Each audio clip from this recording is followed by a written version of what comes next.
23 de noviembre de 1504, a 72 horas de su muerte, la reina Isabel dicta una última voluntad, una disposición en la que añade una cláusula sobre un tema que la atormentaba profundamente.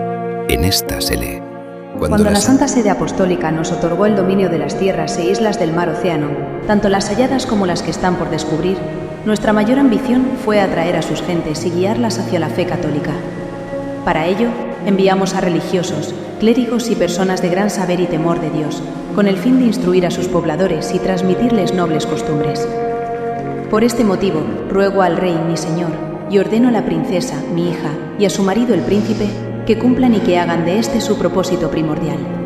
Deben vigilar con celo que los nativos de las Indias, ya bajo nuestra corona o por conquistar, no padezcan daño alguno en sus personas o pertenencias. Exijo que sean tratados con estricta justicia y que de haber sufrido algún agravio, este sea reparado de inmediato. Esta es la historia de la mujer que se atrevió a retar a su propio destino. Esta es la historia de Isabel I de Castilla, la católica.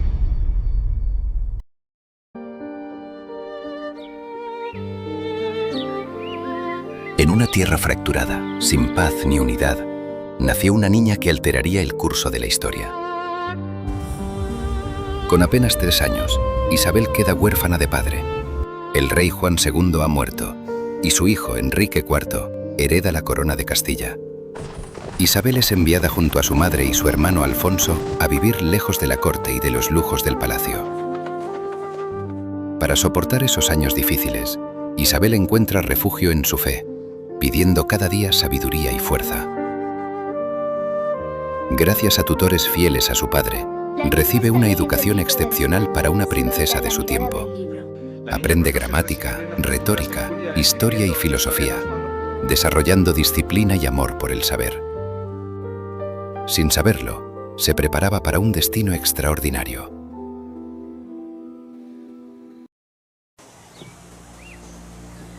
Con el aumento de la inestabilidad política, Enrique IV llama a sus hermanos a la corte. Allí Isabel descubre un mundo de intrigas y comprende que en el palacio es más una pieza del tablero político que una hermana que regresa a casa. En 1465, nobles rebeldes desafían al rey durante la llamada Farsa de Ávila, proclamando al joven Alfonso, hermano de Isabel, como rey simbólico. Ese gesto desencadena una guerra civil. Castilla queda dividida entre los quienes juraban lealtad a Enrique IV y quienes lo hacían hacia el joven Alfonso. Isabel queda atrapada y vive con el corazón dividido, la lealtad familiar hacia Enrique frente al profundo cariño por Alfonso. Sin embargo, este frágil equilibrio se rompería en 1468 con la inesperada muerte del pequeño infante.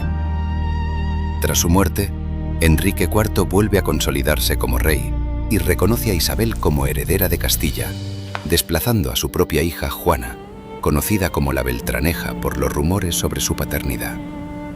Al año siguiente, el rey intenta casarla con Alfonso V de Portugal, pero Isabel tenía otros planes.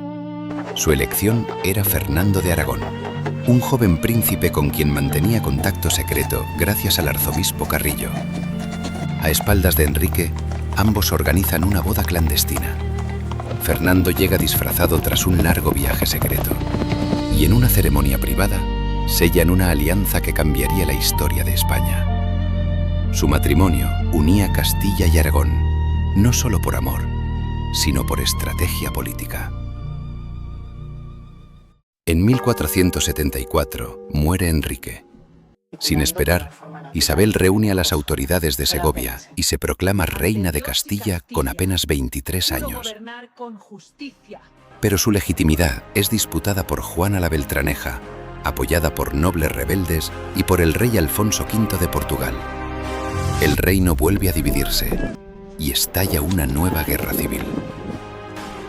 Durante 4 años, Fernando dirige los ejércitos mientras Isabel sostiene la corona y reúne apoyos. Finalmente, la victoria en la batalla de Toro inclina la balanza. En 1479, el Tratado de Alcázovas reconoce oficialmente a Isabel como reina de Castilla y Juana es obligada a renunciar a sus derechos y retirarse a un convento. Ese mismo año, Fernando hereda el trono de Aragón, uniendo dinásticamente ambos reinos bajo una misma pareja real. En pocos años, Isabel había consolidado su poder y creado la mayor alianza de la península. Pero su mayor desafío aún estaba por venir. Durante siglos, la península ibérica había estado dividida entre reinos cristianos y musulmanes. Cuando Isabel llegó al trono, Granada seguía siendo el último reino islámico. En 1482 comenzó la última campaña de la Reconquista, una guerra larga que duraría 10 años. Isabel acompañó al ejército, organizó la logística y cuidó a los heridos. Fue entonces cuando apareció un navegante genovés con una idea audaz: llegar a Asia navegando hacia el oeste, Cristóbal Colón. Muchos se burlaron de su proyecto, pero Isabel nunca cerró del todo la puerta a su propuesta. Enero de 1492. Tras 10 años de guerra, Granada cae finalmente.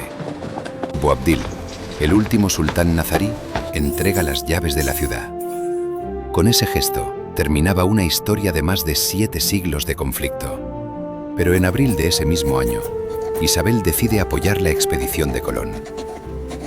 Con barcos, recursos y títulos, el navegante parte hacia el oeste. Sin saberlo, aquel acuerdo abriría la puerta a un continente entero y cambiaría el curso de la historia. Tan solo 4 años después, Isabel I de Castilla muere. En su testamento deja instrucciones para proteger a los pueblos indígenas, fomentar el mestizaje y promover el Evangelio. En 1512, inspirado por sus últimas voluntades, se promulgan las leyes de Burgos, el primer decreto que prohibió legalmente la esclavitud de indios. Se instauró un sistema de trabajo con salarios justos y en 1542 estas normas se reforzaron para blindar aún más a la población nativa. Poco después surgen las leyes de Indias, un código pionero diseñado para garantizar los derechos de todo ciudadano que viviese dentro del Imperio español. Bajo su poder se legisló cada detalle: jornadas laborales, descansos por enfermedad y bajas por maternidad. Se erradicó el trabajo infantil y se crearon cajas de ahorro para accidentes laborales. Aunque no faltó quien resistió estas leyes, muchos otros entregaron sus vidas para defenderlas.